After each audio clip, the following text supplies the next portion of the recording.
Hey guys, welcome to today's video. So today we're going to be doing an eyeing and not buying video. So I see Nicole Renee do these videos like maybe every Sunday or every other Sunday, and I thought it'd be a really good idea to go and give my own opinion on things that I'm looking forward to trying, buying, testing, and things that I'm not probably ever going to pick up. I may change my mind later on in the future, and I'll link that down below if I do, but I don't think I ever will. All these pictures I will be showing you on one of these sides, they will be all from Trend Mood. I took them straight from her. I did not take these pictures myself. And also, if there's anything that you're eyeballing that you absolutely love and I think it looks like crap, and it's just makeup, so don't be upset about that, because I'm sure there's a lot of stuff that you probably think is a snooze fest that I am like in love with. So just a little disclaimer. So the first thing I'm going to get into is the Natasha Denona nude lipsticks. I am not going to be buying these.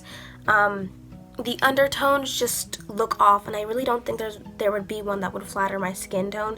When I was reading the description of everything, it was a lot of warms and neutral, and I know that when things are neutral, they're sometimes too pink. It's really, really weird, and if they're too warm, they just look a hot mess on my skin tone.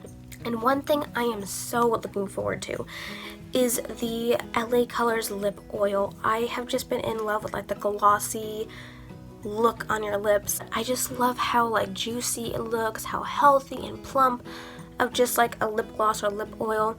And I like how conditioning that is, but LA Colors, I'm sure it's going to be bomb. It's probably going to replace a lot of my chapstick, or maybe even the chapsticks that I wear overnight. I still wake up with chapped lips, which I don't understand how that happens. So the Take Me to Ibiza palette by BH Cosmetics. I am so sick and tired of all these colorful palettes. If it had more neutrals in it, like the Jeffree Morphe palette, the James Charles palette, I could be okay with buying that. But if it's literally just all these different colors, no. So I'm really looking forward to the Makeup Obsession Mad for Mauve contour. I can use this as eyeshadow. I could use this as contour probably. I mean, they say it's a contour palette, but it almost looks like an eyeshadow palette in my opinion. I think that's definitely something I'm going to need to see in person, because lighting can change everything. I feel like something that I can wear in the crease all the time, especially that really, really like cool tone shade on the left hand side next to the shimmer. I love those shades. Cannot wait for that to come out. I am totally going to buy that one. So the Viseart Dark Edit, like those are one of the palettes that don't even make sense to me. They just like vomited color all over a palette and like, hey, Picasso, you know, no. Those are just, those are the kind of palettes I'm just like, who would spend $90 or however much money it is at this point to buy that? Like, at least a palette like this is cohesive. You can use every single color, you know, but all these random colors and all these palettes, I don't know. I'm just over the color, and I think that's probably what I'm going to be saying about a lot of these things that I don't like. So the Too Faced Watermelon palette, I think is so stunning. Just the eyeshadow. I'd probably get a lot of use out of that for every single day. The only thing I probably wouldn't get out, I would probably never use that green, like metallic color, but it still really is pretty, and I think one shade that doesn't work is okay, because I may be able to use it or may be able to mix it to make something like that I can wear. I love the pink shade. I think that would be wonderful in the crease. Been loving a lot of blush shades in my crease and on my eyes. I think it looks so natural. Now for the in-between ones. One of them is the Urban Decay Naked Honey. I just need to see this one in person, and it goes the same thing as a Jackie Aina palette. There are some colors that I know just won't look good on me. Like I'm kind of worried about the honey palette, that if I order that online, I'm afraid it's going to come in and it's going to look all mustardy, and those colors will not flatter my skin tone at all. I will look like I'm sick.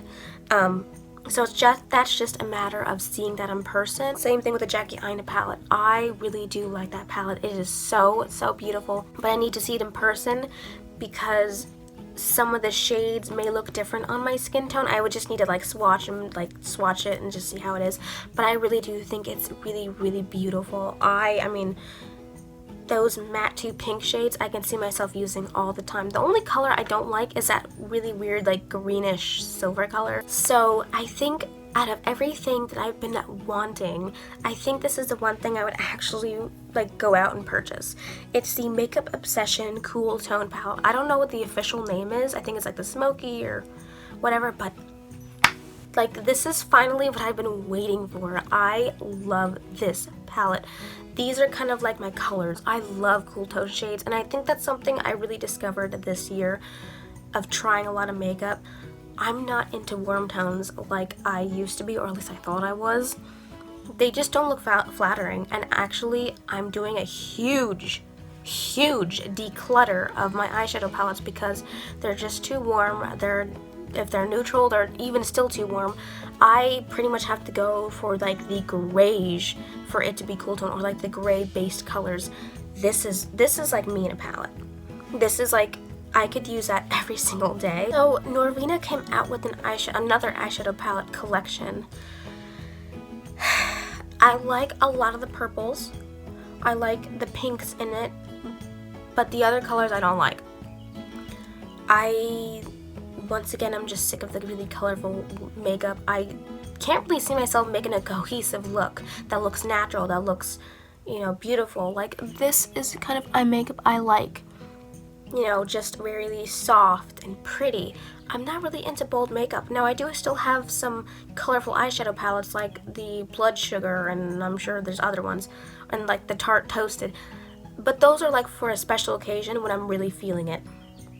I don't need this. And I have the like original Norvina palette, which looks like that too, so it's like, why spend the money on that? I don't like it. With the ColourPop X's and O palette, it's a beautiful palette. I really do like it, but I need to see it in person. I need to see what it looks like. I need to see how it swatches on my skin tone, because if the colors are warm on my skin tone, I will probably not buy it. Or if they do have like a nice cool shift to it, I probably will buy it. It just depends on what I see it in person. That's kind of like another in the middle kind of, I need to see it in person kind of thing. So now I'm not a big fan of Lime Crime with any of the stuff that they've done in the past. I'd rather buy it off of Amazon. At least I know it's a little bit better, I guess, as long as it's coming from like the actual place itself. But this is another cool tone palette I also have my eye on. That one grayish shadow, I can see myself hitting pan on that. That is literally the color of my contour shade, which I love. I love those shades. I love those gray shades, beige, taupe. That, I don't consider that a taupe, by the way, but I love those shades. I think they're so flattering. They call this a smoky palette, but I would honestly use it for every day. I would just put the grays in the crease, the grayish in the crease, the black as the liner. I would use this honestly every day. Christian Dominique came out with a celestial Northern Lights inspired kind of eyeshadow palette. It is beautiful. It is so stinking beautiful. I love the colors. I love the pinks. I like how it all like works together. Like, the palette is gorgeous, and I think if I was into color, or if I want to go and get a colorful palette because I changed my mind for some reason, I'd probably get that palette. But just as of right now, it's just not for me. I do have her Berries and Cream, which is a really good palette. The one thing I don't like about it, besides like how long it is, I just don't like the blue. I don't know why there's a blue in Berries and Cream. I think if they replace that with like a deeper chocolatey brown, I think that would be like, I would think that would work even better. I just don't like the blue, but I think if I took out the blue and like depotted it and gave it to someone, that would be like a palette that I would have created if I had my own makeup brand, because those are also kinds of shades that I really like. Too Faced came out with a Gingerbread Extra Spice palette.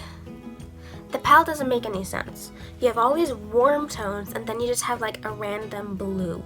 Not even a blue matte, but a blue shimmer, or like a teal, whatever.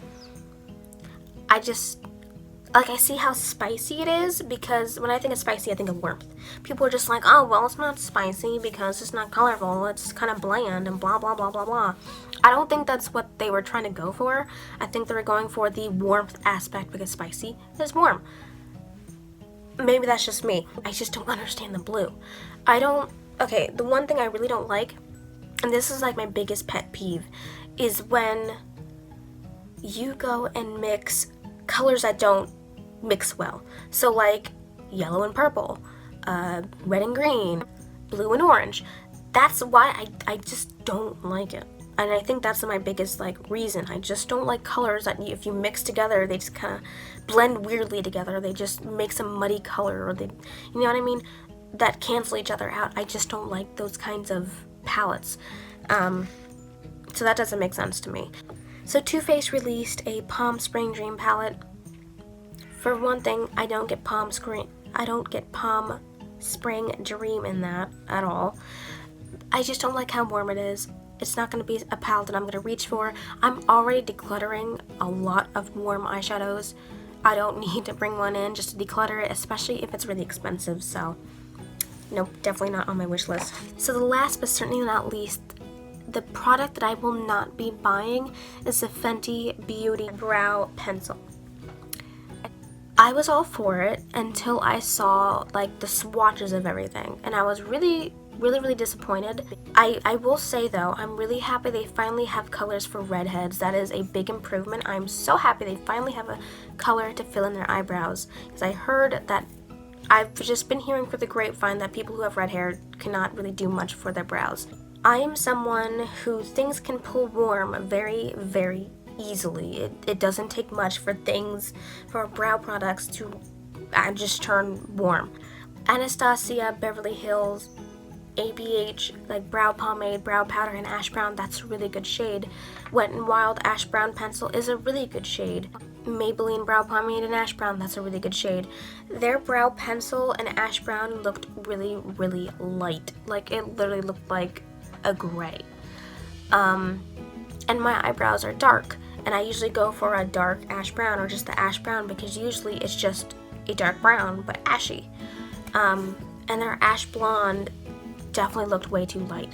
So that's kind of why I wouldn't buy it, for that reason only, because if I'm going to go for a brow pencil, I'm just going to go and grab ash brown, pick it up, and leave, because I know ash brown is usually a dark, it's just like my eyebrows, they're just like a dark ashy color. So that's kind of why I won't buy it. Go and give this video a thumbs up if you like this video and you love makeup. So I hope you guys like this video, and I'll see you in my next one. Bye guys.